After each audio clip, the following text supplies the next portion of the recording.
அண்ணாமலையை அலற விட்ட எடப்பாடி. நம்மளுடைய பழைய எஸ்எம் செய்திகள் சேனல் இப்போ இல்லை நண்பா, அதனால தான் புதுசாக அதே நேமில் எஸ்எம் செய்திகள்னு ஆரம்பித்து வீடியோ போட்டுக்கிட்டு இருக்கோம். மறக்காம உங்களுடைய ஆதரவுகளை கொடுங்க.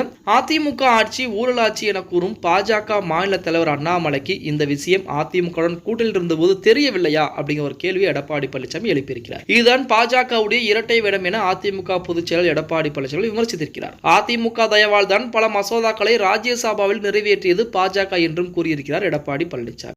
சேலம் மாவட்டம் ஓமலூரில் அதிமுக நிர்வாகிகள் ஆலோசனை கூட்டம் நேற்று தினம் நடத்தப்பட்டிருக்கிறது. இந்த கூட்டத்தில் அதிமுக பொதுச் செயலாளர் எடப்பாடி பழனிசாமி பங்கேற்று பேசியிருக்கிறார். அதைத் தொடர்ந்து செய்தியாளர்கள் சந்தித்த எடப்பாடி பழனிசாமி பார்த்தீங்கன்னா, அப்போது அவர் பேசுகையில் கலைஞர் நூற்றாண்டு விழா நினைவு நாணயம் வெளியீட்டு விழாவில் காங்கிரஸ் கட்சியைச் சேர்ந்த யாரையும் திமுக அழைக்கவில்லை. ஊழல் வழக்குகளில் இருந்து தப்பிக்கவும் மத்திய அரசில் இருக்கும் தலைவர்களின் உதவி தேவை என்பதற்காக பாஜகவை திமுக அழைத்துள்ளது. இது பற்றி கேள்வி கேட்டால் இரண்டு கட்சிகளுக்கும் கோபம் வருகிறது. கலைஞர் கருணாநிதி நூற்றாண்டு நினைவு நாணய வெளியீட்டு விழாவிற்கு எனக்கு அழைப்பு வந்தது. அழைப்புதல் தமிழக அரசின் சின்னம்தான் இருந்தது.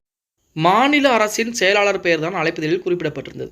ஆனால் மத்திய அரசு நடத்தியதாக முதலமைச்சர் ஸ்டாலின் கூறுகிறார். திமுக அரசை குற்றம் சாட்டினால் பாஜக மாநில தலைவர் என்னை குறை சொல்கிறார். அதிமுக ஆட்சி ஊழல் ஆட்சி, மோசமான ஆட்சி என சொல்கிறார் அண்ணாமலை. திமுகவை போலவே பாஜகவும் இரட்டை வேடம் போடுகிறது. அதிமுக தயவில் தான் பல மசோதாக்களை ராஜ்யசபாவில் நிறைவேற்றியது பாஜக. மசோதாக்கள் நிறைவேறும் போது அமைதியாக இருந்துவிட்டு தற்போது அதிமுகவை பாஜக விமர்சிப்பது இரட்டை வேடம் தான். 10 ஆண்டுகளில் பாஜக ஒரு திட்டத்தையும் கொண்டு வரவில்லை. கடன் சுமைதான் அதிகரித்து ரூ. 55 லட்சம் கோடியாக இருந்த மத்திய அரசின் கடன் 10 ஆண்டுகளில் 1,68,000 கோடியாக உயர்ந்திருக்கிறது. எம்ஜிஆரின் வரலாறு தெரியாமல் அவரை சிறுமைப்படுத்தி அண்ணாமலை பேசுகிறார். மத்திய அரசின் ஆட்சியாளர்கள் வந்து நாணயத்தை வெளியிட்டால்தான் எம்ஜிஆருக்கு புகழ் என்று பாஜக கூறிக்கொண்டிருக்கிறது. எம்ஜிஆர் பற்றி அண்ணாமலை பேசுவது சிறுபிள்ளைத்தனமாகத்தான் இருக்கிறது. அண்ணாமலை மாநில தலைவராக பொறுப்பேற்ற பிறகு தமிழகத்திற்கு என எந்த திட்டமும் கொண்டு வரவில்லை. புயல் வெள்ளம் வந்த போதும் நிதியை பெற்றுத்தரவில்லை. பொய்களை மட்டுமே பேசுவோர்தான் தமிழக பாஜக தலைவராக இருக்கிறார். தமிழ்நாட்டு மக்களின் வாக்குகள் மட்டும் பாஜக தேவை. ஆனால் தமிழ்நாட்டுக்கான திட்டங்களை புறக்கணிக்கக்கூடிய நபர்கள் தான்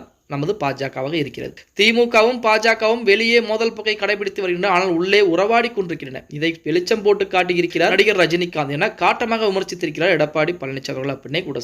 ஓகே गाइस, வீடியோ பிடிச்சிருந்தா மறக்காம ஒரு லைக் பண்ணி விட்டுருங்க. அப்படி இந்த வீடியோ ஃப்ரெண்ட்ஸ் அண்ட் ஃபேமிலிக்கும் ஒரு ஷேர் பண்ண மறந்துடாதீங்க.